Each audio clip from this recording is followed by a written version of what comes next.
Hello. It's pretty rainy outside, so I decided to, dispel the blues by reading the beginning of Almendra'S quest. And, you know, maybe you will like it. Let's see. So, part 1, Highland Court. Almendra opened her eyes on the 7th chime of the clock. She quickly sat up, stretched, and smiled. Just then the door to her room opened, and a large gray wolf came in with a tray on his back. "Good morning, Wolf," said Almendra, her eyes splitting into a grin. She pecked the wolf on the nose and took a large mug of hot tea from the tray. Breathing in the familiar scent of mint, she clutched the cup in her hands and raised it into the air like one with a goblet at a feast, her hazel eyes alight with humor.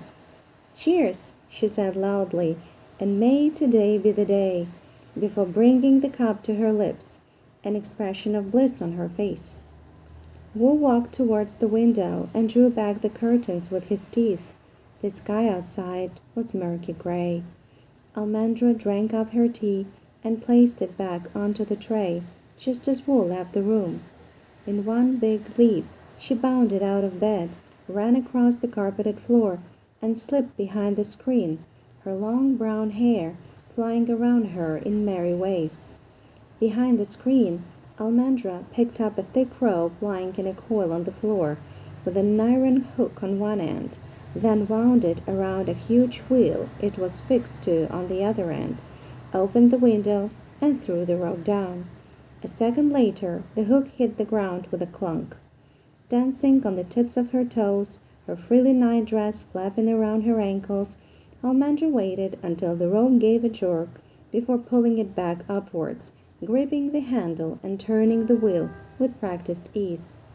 When the rope hit the ledge, she drew it in, now with a bucket full of water.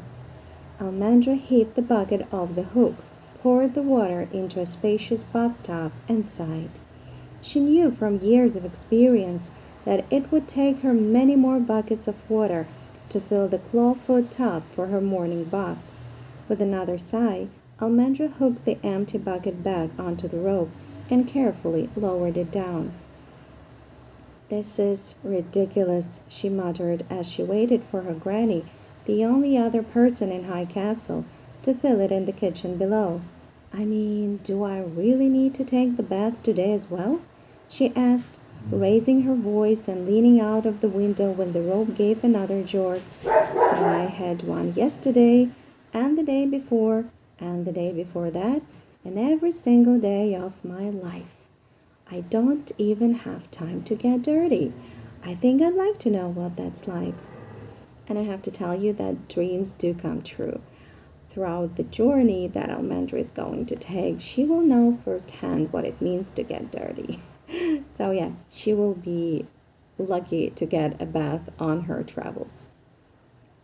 At least one. Her granny cleared her throat.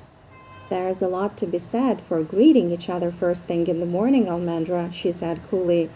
"It would certainly refresh our morning routine and provide proof that I have actually taught you some good manners over the years." Almendra groaned. Her granny insisted that she should take a bath every single morning. Almendra believed that it wasn't strictly necessary because she always took a bath in the afternoon anyway. There's a reason for that, and you will find out later on, of course. But it was no use arguing with her granny about that. Lady Mildred was inexorable on that and many other points. But Almendra didn't give up hope. Today was no different. The bath itself wasn't the issue, of course. Almendra would simply do anything to break the routine. "Just today, what do you say?" she persisted when Lady Mildred reappeared downstairs with another bucket. "Almendra Ravenlock, you are the High Lady of the Upper Kingdom," she began in that infuriating manner that always made Almendra grind her teeth together. "I know that," she interrupted with another groan. "I also know that there is no such rule that states that I have to take a bath every single morning without fail.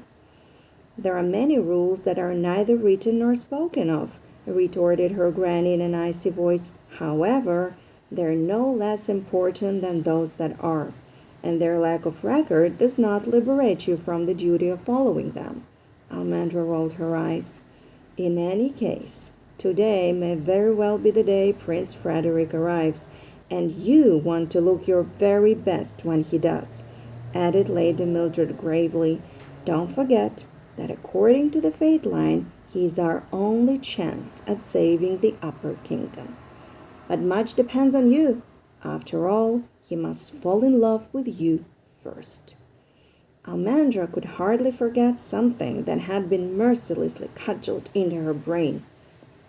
However, she was beginning to have her doubts on that score, and with a reason. Prince Frederick didn't seem to be in any hurry to come. Apparently, he hadn't been apprised of the importance of their predestined engagement, or the fateful part that he was supposed to play in the fate of her kingdom. Well, snapped her granny, jolting Almendra out of her thoughts, that wheel won't turn of its own accord. I wish it would, muttered Almendra, making a face, though not before retreating back into the room. She gripped the handle of the wheel and began to turn it again, praying that today would finally be the day the course of her life would change for good, just like it did 15 years ago. Well, that's it for today. Thanks for listening. This is Highland Court Chronicles Almendra'S Quest by Farida Mistag. Goodbye.